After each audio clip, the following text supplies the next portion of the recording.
ګرانو ځوانانو ورونو، که چیرې تاسې د خپلې کورنۍ د مشرانو او یا هم د زنانو سره ناست یاست، نو لطفا د دې ویډیو د اوریدلو پر مهال هیډفون یعنې ګوشکې استعمال کړئ. د مټ وهلو تاوانونه دویمه برخه.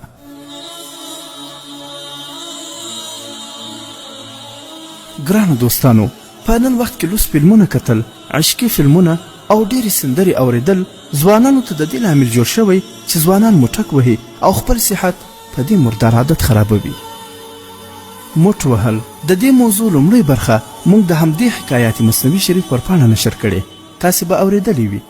هغه په دې اړه وه چې موټ وهل کوم بدني ناروغیانې پیدا کوي. خو نن به په دا دویمه برخه کې دا درته بیان کړو چې الله جل جلاله په خپل مبارک کلام قرآن پاک کې او نبی علیه الصلاة والسلام مبارک په احادیث مبارکو کې د دې بد عادت په اړه څه فرمایي او علاج یې څه دی. راځئ چې واورو. الله جل جلاله په قرآن پاک کې فرمایي: ژباړه مؤمنانو ته ووایه چې خپل نظرونه ښکته کړي او د خپلو شرمګاو ساتنه وکړي، یعنې نارینه خپل د ذکر او ښځه خپل د عورت ساتنه وکړي. په دې کې د دوی لپاره پاکي ده. بېشکه الله جل جلاله خبر دی په هغه چې هغوی یې کوي. په دې آیات شریف کې د شرمګاو د ساتنې حکم شوی دی او هغه ځوانان چې د موټ وهلو په ګناه اخته دي هغوی د شرمګاو د ساتنې په اړه د پورتني آیات ښکاره مخالفت کوي. په احادیث مبارکو کې د موټ وهلو بدوالی حضرت علامه آلوسی رحمه الله په تفسیر المعانی کې لیکي: ژباړه مشایخ کرامو د نبي علیه الصلاة والسلام مبارک قول نقل کړی دی چې د لاس سره زنا کوونکی ملعون دی. الله تعالی و هغه امت ته عذاب ورکوي کوم چې خپل شرمګاوې په عبث ډول سره استعمالوي، لکه موټ وهل او داسې نور. یو قوم به د محشر په ورځ راشي چې د هغوی لاسونه به حاملان یعنې بلار وي. زما ګمان دا دی چې هغوی به په خپلو لاسونو سره منی ایستونکي وي. په یوه حدیث شریف کې راغلی دی چې نبی علیه الصلاة والسلام وفرمایل: اووه ډوله خلک دي چې د هغوی وخواته به الله جل جلاله د رحمت په نظر نه ګوري او نه به هغوی پاک کړي او نه به هغوی د نور عالمونو سره یو ځای کړي،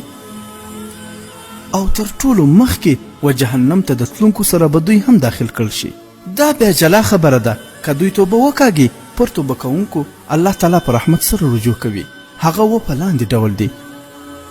اول د لاس سره زنا کوونکی موټ وهونکی، دوهم فاعل لواطت کوونکی کوم چې د هلکانو او یا د ښځې سره د شا لخوا بدکار کوي، دریم مفعول هغه کس چې د ده سره لواطت وکړل شي یعنی بل څوک د ده سره بدکار وکړي، څلورم نشه کوونکی د شرابو عادتي، پنځم خپل مور و پلار وهونکی تر دې چې هغه نارې او چیغې پیل کړي.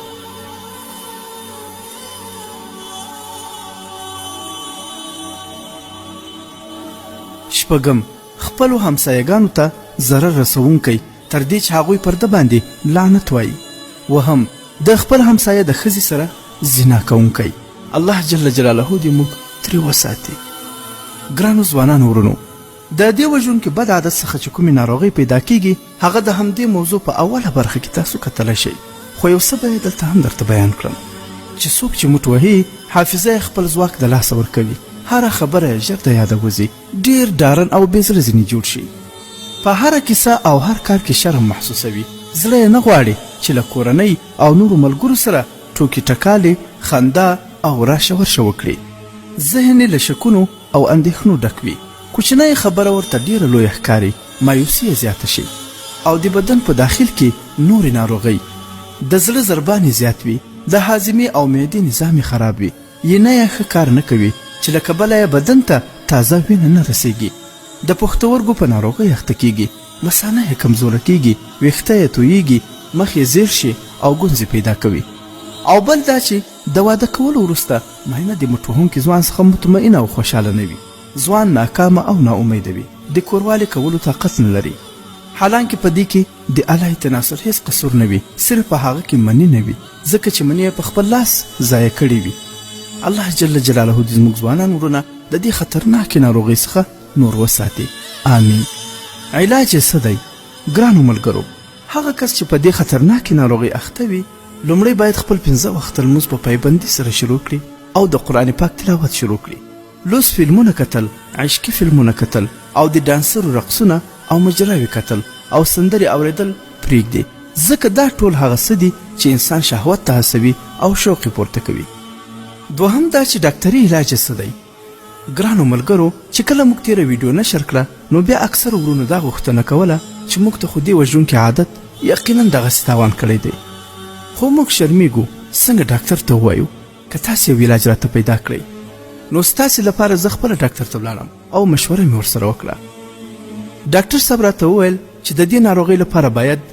دا یو ملهم چې د جرمني هیواد جوړ دی او د هومپیتک دوا ده په نامه د لارګو استعمال شي چې په دې سره ذکر غوړیږي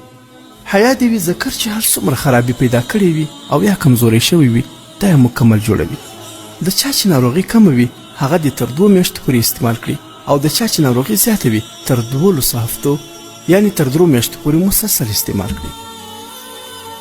او دوهم دا ګولۍ په نامه د ګوناډیل اف استعمال شي او د بې هدایته او نادیده دوایانو څخه باید مکمل پرهیز وشي ګرانو دوستانو یوه ضروري خبره کوم هغه دا چې انشاءالله چې علاج مو وشي نو د خدای پر لحاظ د ځان ډېر خیال ساتئ او ځان بیا په دې بدې ناروغۍ مه اخته کوئ ځکه تاسې واورېدل چې دا څومره لویه خطرناکه ګناه ده او دغسې په بدن کې څومره ناروغیانې پیدا کوي او د موټ وهلو د لاسه چې چاته د اعصابو او یا د معدې ناروغي ورپېښه شوې وي لطفا هغه د ډاکټر ته رجوع وکړي ځکه په دې کې څه د شرم خبره نه وي باید د خپل سري دوایانو څخه مکمل پرهیز وشي ګرانو دوستانو دا زموږ د حکایات مصنوي شریف نوی یوټیوب چینل دی دا حتما در سره سبسکرایب کړئ او ویډیو هم در سره لایک کړئ او د ثواب په خاطر دا ویډیو د خپلو نور ملګرو سره هم شریکه کړئ